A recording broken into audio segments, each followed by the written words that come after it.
এদিকে ঢাকা চট্টগ্রাম মহাসড়কের কুমিল্লা অংশে বেহাল সড়কের কারণে প্রতিদিনই যানজটে দুর্ভোগে পড়তে হয় যাত্রী আর চালকদেরকে। এ বিষয়ে সবশেষ খবর জানবো।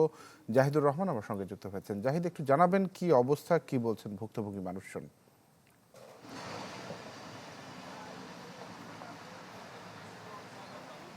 তানভীর, আমি যেখানটা দাঁড়িয়ে আছি এই জায়গাটা হচ্ছে ঢাকা চট্টগ্রাম মহাসড়কের আমতলী এলাকা, যেটা কুমিল্লা অংশে পড়েছে।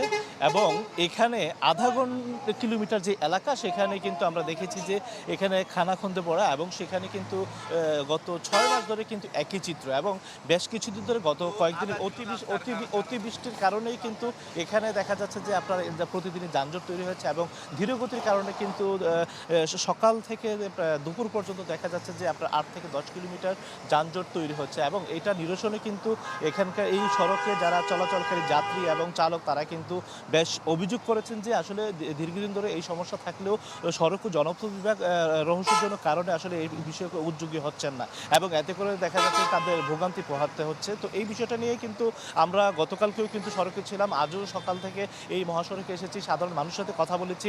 তারা কিন্তু বলছেন যে শুধুমাত্র পদুয়ার বাজার এলাকা থেকে ক্যান্টনমেন্ট এলাকা পৌঁছা পর্যন্ত তাদের 2 থেকে 3 ঘন্টা ব্যয় হচ্ছে।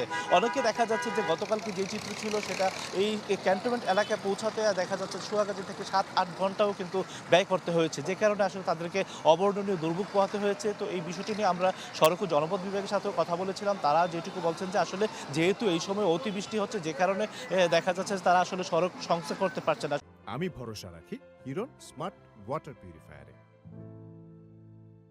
শুধুমাত্র ইট এবং বালি দিয়ে এই সড়ক চলাচল উপযোগী করছেন, কিন্তু এতেও দেখা যাচ্ছে যে প্রতিদিনই বিড়ম্বনার শিকার হচ্ছেন সাধারণ মানুষ। এবং হাইওয়ে পুলিশও দেখা যাচ্ছে যে আসলে তারা এই যে যানজট, সেটা সামাল দিতে অনেকটা হিমশিম খাচ্ছেন। আমি যেটা দেখাচ্ছি সেটা কিন্তু ঢাকামুখী যে ল্যান্ড, ঢাকা চট্টগ্রাম মহাসড়ক, সেইটার চিত্র। কিন্তু এর পাশে কিন্তু যেটা রয়েছে চট্টগ্রাম অংশ, সেখানেও কিন্তু দেখেছি যে আসলে যানজট রয়েছে, এবং উল্টো পথে আসার কারণে এখানে কিন্তু যানজট আরও তীব্রতর হচ্ছে। তো বলা যায় যে আসলে সড়ক ও জনপথ বিভাগ এই রাস্তাটুকু দ্রুত যদি সংস্কার করে, তাহলেই কিন্তু দেখা যায় যে এখানকার ভোগান্তি অনেকটাই কমে আসবে। তো এই ছিল এখান থেকে সর্বশেষ। তানভীর। জাহিদ, ধন্যবাদ আপনাকে আমাদের সঙ্গে যুক্ত হওয়ার জন্য। কুমিল্লা থেকে জানাচ্ছিলেন জাহিদুর রহমান।